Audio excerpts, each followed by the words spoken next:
queria que você só deixasse bem claro o que são as arcas, para que a gente não tenha nenhuma confusão para quem está no nosso chat aqui, né?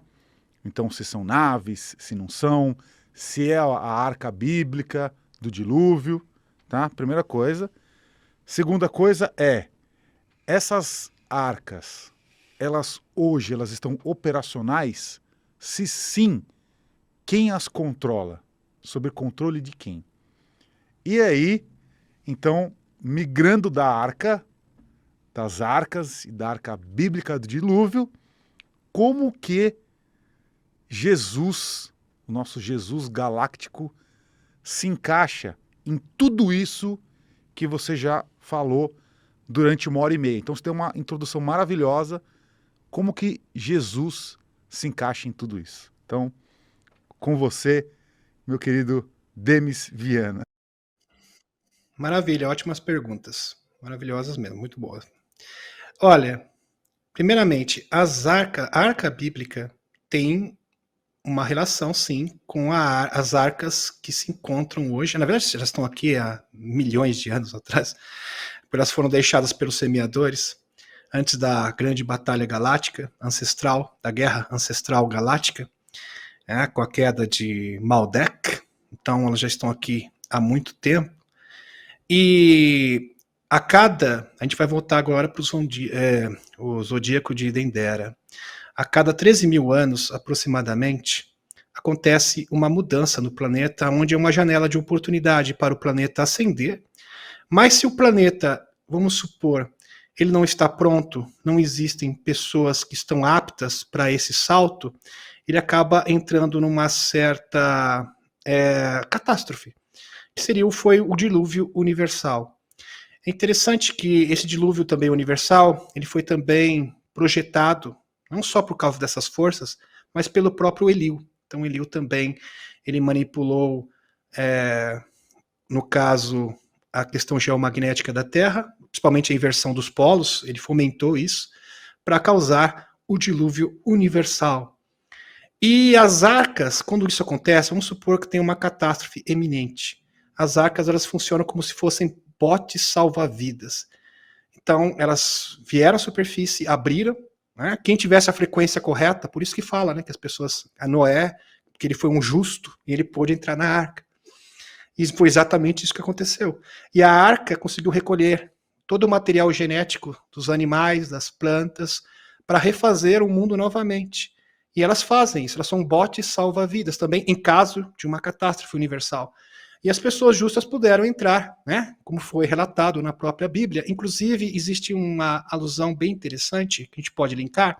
A arca bíblica, o dilúvio universal, ele está retratado em 270 culturas diferentes. É isso mesmo que vocês estão ouvindo, 270 culturas diferentes. Então, não é algo cultural, é algo que está em todo o planeta. Todas as culturas do mundo falam sobre o dilúvio universal, sobre essa grande catástrofe. Então, com certeza não é algo bíblico, é algo que faz parte da cultura do planeta Terra como um todo, de todas as culturas. E na versão suméria, fala que a arca, eu acho que interessante, era em forma de disco. É verdade, na versão suméria. Fala que também tem a versão suméria do dilúvio universal, do Noé, até um nome, agora eu vou esquecer. Só que, vamos deter nesse ponto. A arca era um disco. Então, a arca, na verdade, são essas espaçonaves que realmente salvaram a nossa civilização inúmeras vezes.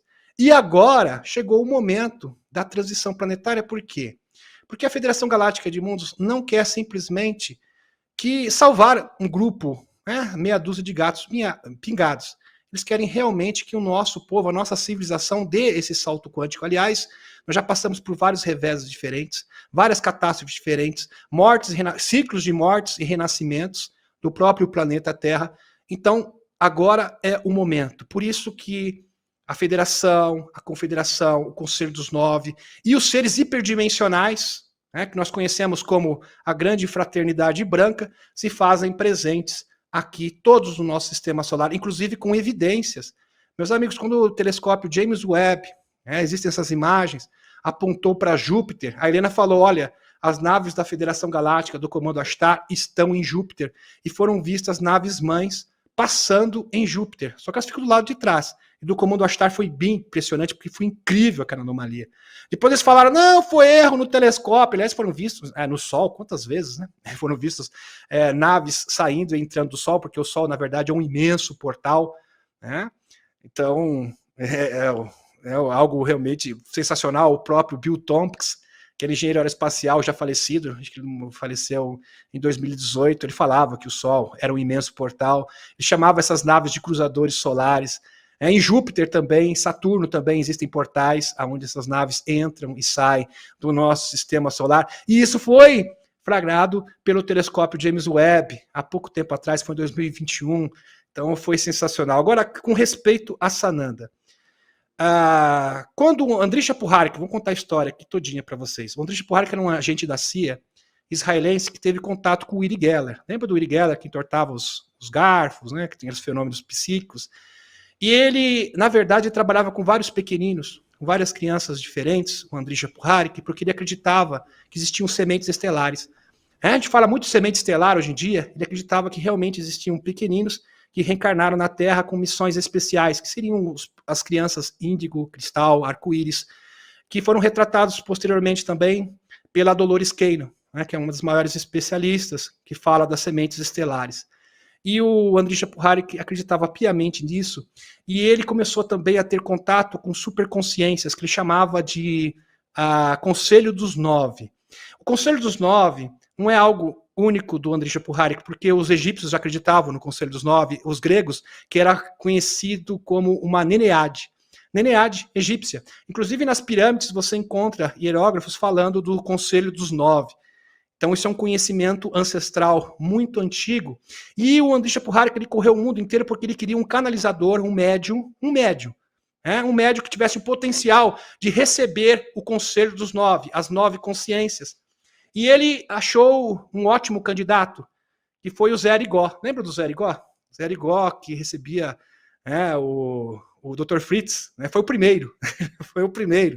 Lá no final da década de 60. E ele falou, não, acredito, olha, esse camarada, esse médium, ele tem potencial. Ele pode realmente, esse brasileiro aí, tem condições de receber o Conselho dos Nove, as 9 superconsciências.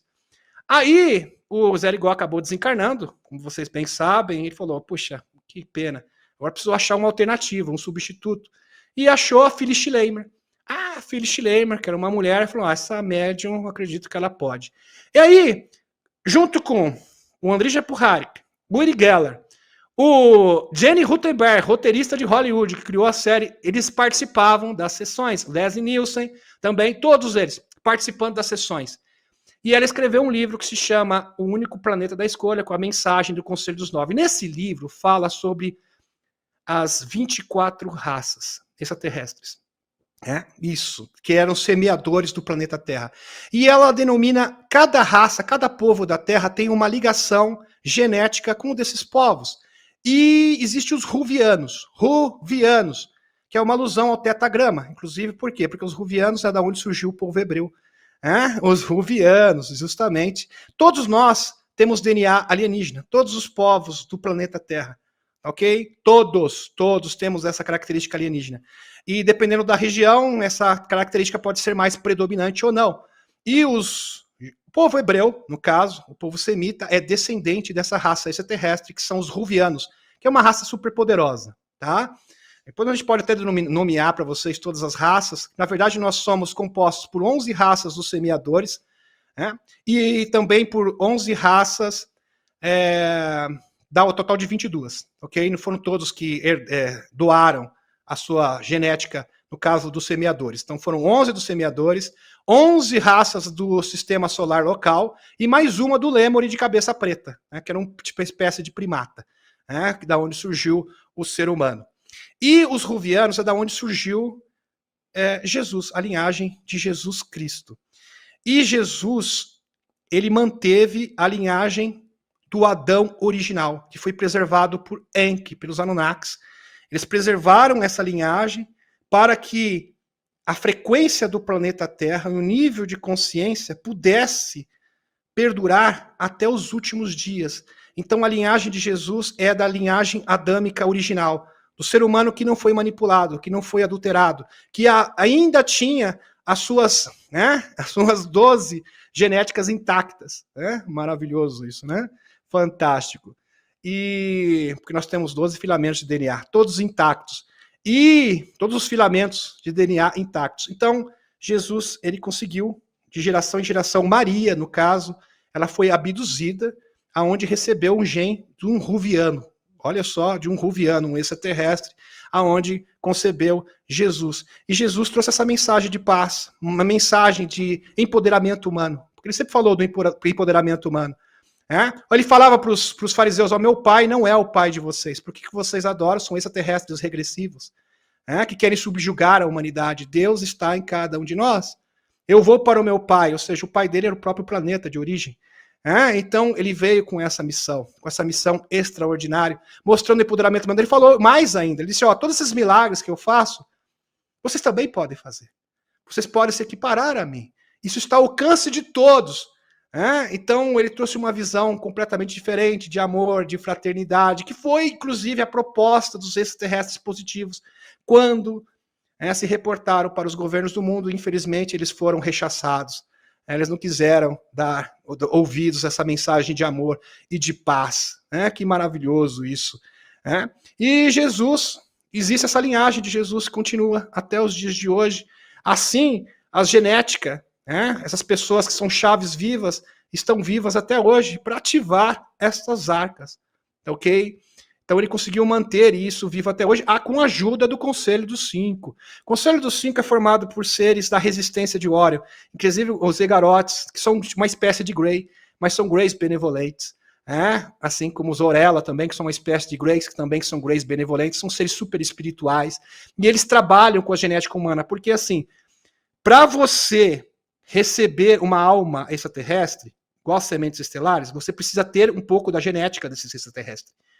A gente fala muito de semente estelar, eu sou pleiadiano, tem uns que falam, eu sou semente estelar dos pleiadianos, dos arcturianos, dos Egarote, não sei, mas para você conseguir receber uma alma extraterrestre, você precisa necessariamente ter esse pré-requisito, que é a genética desse extraterrestre.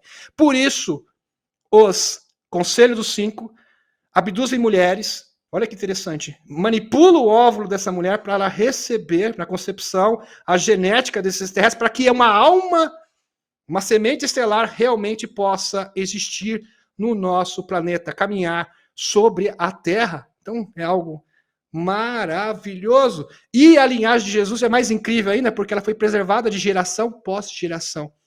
Então, quem dá esse suporte, para essa linhagem é o próprio Conselho dos Cinco, porque eles têm esta incumbência sagrada. É o trabalho deles. Aliás, eles foram a primeira raça. E você encontra sobre o Conselho dos Cinco no próprio livro russo das raças alienígenas, que é o maior catálogo, eu diria o melhor catálogo sobre raças alienígenas. O livro inteiro fala sobre o Conselho dos Cinco. Então o livro russo coloca bem claro, esse Conselho dos Cinco é maravilhoso, eles nos ajudaram, eles preservaram a raça humana, eles preservaram a nossa espiritualidade, e eles acreditam na humanidade. É fantástico isso. E eles têm essa conexão com Ruva. Ruva, que dá, inclusive você pode até, foneticamente, é muito parecido com o tetagrama. Então isso é incrível, sensacional. E através dessa linhagem, Jesus, e essa linhagem, ou seja, com essa semente, ou seja, com o DNA adâmico original, conseguiu ser preservado de geração até os dias de hoje. Então isso é maravilhoso. Mas aí, peraí, eu fiquei com uma dúvida, então. Então você está querendo dizer que existe um ser humano vivo, um ser humano adâmico, original vivo, com as 12 fitas ativas de DNA, seguindo a linhagem de Jesus Cristo. É isso? Vou explicar de uma forma mais simples. É claro que isso foi apagado pelos extraterrestres negativos, mas existem várias pessoas com esse potencial. Hoje, através da transição planetária, das forças exógenas que estão chegando do Sol central, no cinturão de fótons, e também com as arcas, juntamente com a ação dos extraterrestres, muitas pessoas estão ativando essas fitas de DNA. Isso já foi comprovado. Por exemplo, na Austrália, tem várias pessoas que passaram por experiência de EQM, experiência de quase morte, e voltaram já com 4, 5 filamentos ativados. Isso é fato. Várias habilidades psíquicas. Então as pessoas estão ativando as suas habilidades psíquicas. E essas pessoas especiais que têm acesso às arcas, a gente pode colocar aqui JP, Jean Charles Moya, Helena Danan, já tem os seus filamentos ativados, sim. Já tem os seus filamentos ativados. Por isso que eles são pessoas realmente diferenciadas, extraordinárias. Ok? E isso vai acontecer com todos. Isso é um processo. Começou com essas pessoas, mas vai se expandir e alcançar a humanidade inteira. Tá? Inteira, sem exceção.